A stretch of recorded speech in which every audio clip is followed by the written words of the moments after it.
गए नैना, छिल गए नैना, छिल गए नैना.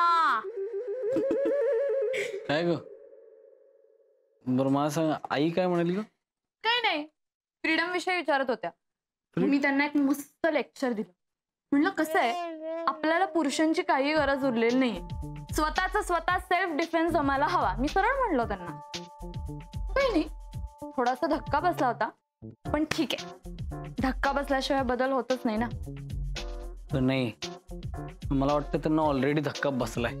म्हणजे म्हणजे काय ना, काहीतरी घोळ झालेला आहे घरात. म्हणजे सगळे विचित्र वागतात. मग अशी बाबा विघ्नेशला म्हणले इथं नको झोपू, बाहेर झोप. म्हणजे मला काय कळे ना, म्हणजे काय यामध्ये विचित्र काय आहे? मग काय, अरे झोपू दे ना त्याला बाहेर, इतका मोठा झालाय ना आता, एकटं झोपलंच पाहिजे. मी एकटी झोपते, त्यात काय घाबरायची गरज आहे? तो कसला घाबरतोय, तो दुसऱ्यांना घाबरेल. नाही नाही नाही नाही, हे बो असं नाहीये, इथेच तू चुकतोयस.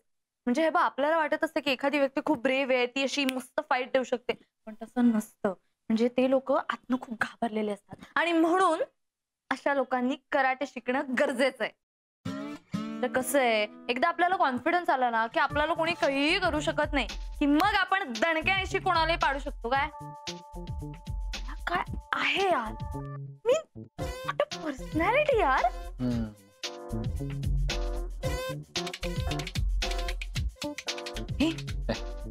ऐक ना, मला खूप भारी आयडिया आली आहे.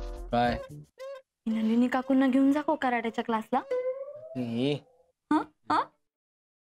भारी ना, भारी ना, भारी ना, भारी ना, भारी ना आयडिया. येडपटेस का काय? आईला घेऊन जाते कराटेला. मग त्याला काय झालं, जातील ते. अगं तू वेडीस का? आई साडी घालून कराटेचं हे करणार आहे का? अरे मग पंजाबी ड्रेस घालून एकतील. अगं नाही, तुला कळते का काय बोलतेस तू बावळट? अरे हे बघ, तुला कळत नाहीये.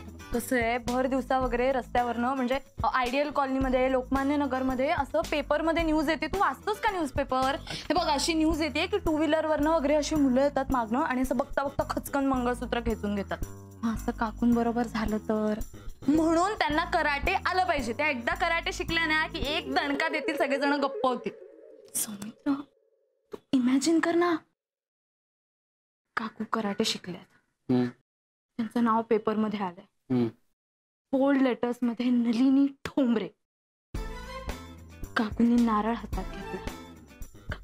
हातात घेतला आणि पटकन बुक्की मारून जमिनीवर फोडला. गावात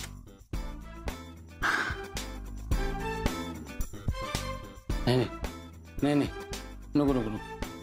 ऐक मैत्री, कसं आहे, एका घरात 2 लोक हँडल नाही करू शकत. एक काम कर ना, ते कराटे बिराटे ते तू कर ना. सॉरी, ते कराटे बिराटे तू करू शकतेस, तूच कर ना.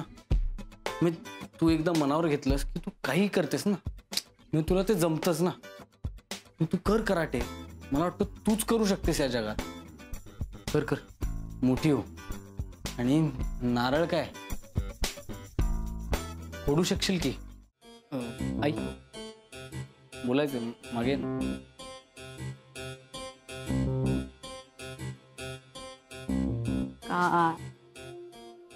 ऐक ना, हे दाते गुरुजींना बोलवायचं वगैरे कशाला काढलेस नवीन? म्हणजे जर आमच्याबद्दल काही होतं तर मला विचारायचं ना. अरे पण मी विचारलं तिला, तर ती मला म्हणाली मला पुरुषांची गरजच नाहीये.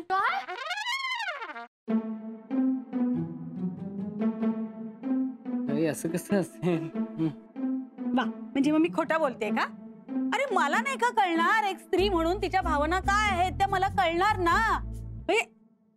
मला समजू शकते की तिला लग्न नाही करायचंय, कारण तिच्या त्या मॉडर्न प्रकारात ते बसत नाहीये. काकू, मी असं कधी म्हणलं तुम्हाला? थेट असं नाही म्हणालीस, पण म्हणालीस की नाही की मला पुरुषांची गरज नाहीये. हे बघ, आम्ही समजून घेऊ शकतो. म्हणजे तुला लग्न नाही करायचंय, लिव्ह इन मध्ये राहायचंय, आम्हाला कळू, आम्ही काही मागास नाही आहोत. पण म्हणून अगदी मला पुरुषांची गरजच नाही एवढी टोकाची भूमिका घ्यायची खरंच गरज नाहीये बाळा. हो, बोला ना. तर काय, हे बघ, आम्हाला सगळं चालणार आहे. आम्ही सुद्धा पुढारलेल्या विचारांचेच आहोत. आता गुरुजी आलेत ना, गांधर्व विवाहाचा मुहूर्त ते काढतील. एकदा तुमच्या लिव्हिंगची काय ती पूजा अर्चा सगळे विधी आटपले, तुमचा गांधर्व विवाहाचा मुहूर्त साधला की तुम्ही नव्यानं थाटायला मोकळे तुमचा नवा लिव्हिंग सार. काय लिव्हिन सार अगं मराठी संसार या शब्दाला पर्यायी शब्द शोधलाय मी, लिव्हिन सार. ठीक आहे ठरलं आता ह्यावर चर्चा नको, कारण त्यांना काहीतरी वेगळं वाटणार, आपण काहीतरी वेगळं म्हणणार नको. गुरुजी तुम्ही पटापट मुहूर्त शोधा. अगदी उद्याचा मुहूर्त मिळाला तरी सुद्धा आम्हाला चालेल. एक मिनिट थांबा. एक मिनिट थांबा. हे बंद करा. सॉरी आई, मला हे अजिबात चालणार नाही. सॉरी. सॉरी काय? हा काय म्हणालास तू? काय? ऐक ना, तू काय म्हणालास? तुला हे चालणार नाहीये. एक मिनिट. नाही तुम्ही काही बोलूच नका आता. हे मला सुद्धा चालणार नाहीये. हे बघ शेवटचं सांगते, तुम्ही दोघांनी जर का मिलीन केलं नाही तर मी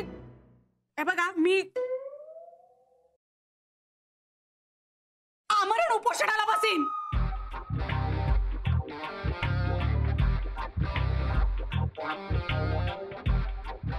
आमरण उपोषण.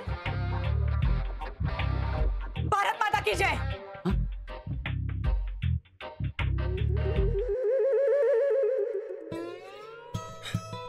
काकू साहेब, नाही नलू ऐक ना, आमरण उपोषण. मी काय म्हणतो, ह्या मुलांना थोडस समजून घेऊ आपण आणि त्यांना ते करायला तयार आहेत ना, मग उगाच कशाला ताडे. यांनी जर लिव्हिंग केलं नाही तर आम्ही दोघंही बसू उपोषणाला. लक्षात ठेव, हे मला साथ देतील. नाही मी काय म्हणतो, काय? दोघही कशाला उपोषण करायचं? कसं आहे म्हणजे समजा एकाची एनर्जी, एकाच प्रेशर कमी पडलं तर मग मी जॉईन होतो ना तुला एकदम लगेच दुसऱ्या क्षणी. लगेच कशाला दोघांनी? आई हे बघ, इकडे बघ. काय आई, हे बघ, मी ऐकून घे ना माझं, मी काय बोलतोय ते. आई, मी काही ऐकून घेणार नाहीये. माझं ठरलं म्हणजे ठरलं. तुम्ही पळा गुरुजी. हा म्हणजे गुरुजी तुम्ही जा आणि लिव्हिंगचा विधी शोधून या. जा पळा.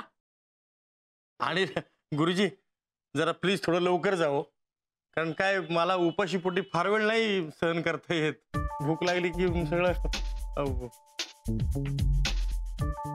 एक मिनिट थांबा. तुम्ही कुठेही जाऊ नका. ऐक ना. हे बघ, माझा तुला विरोध नाहीये, पण मला प्लीज समजेल असं काही सांग ना. म्हणजे कळतंय का तुला? मला काही कळत नाही. मला तर या घरात आल्यापासून काहीच सुधरत नाहीये राव. चाललंय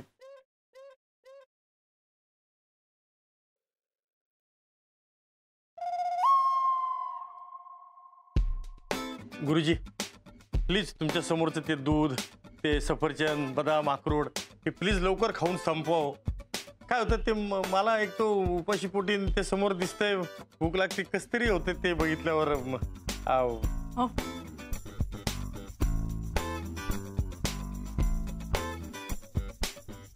जरा चांगलं असं आणून सफरचंद दूध पास. आमरण उपोषण. ओ बाबा, हा काय असं का वागताय? अण्णा काय म्हणतील? नाही अजिबात नाही. माझ्या डोक्यात तसला काही विचार नाहीयेत. आणि आमचं पक्क ठरलेलं आहे की आता ह्या दोघांचं लिव्हिंगचं पक्क ठरल्याशिवाय उपोषण सुटणार नाही. हो की नाही का? हा मग काय काम आहे बोला.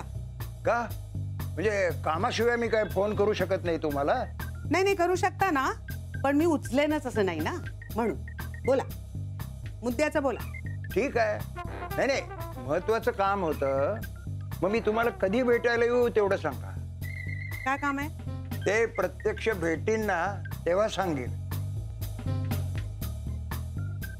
पण स्थळाविषयी बोलणी करायला येतोय यात काय ते समजा.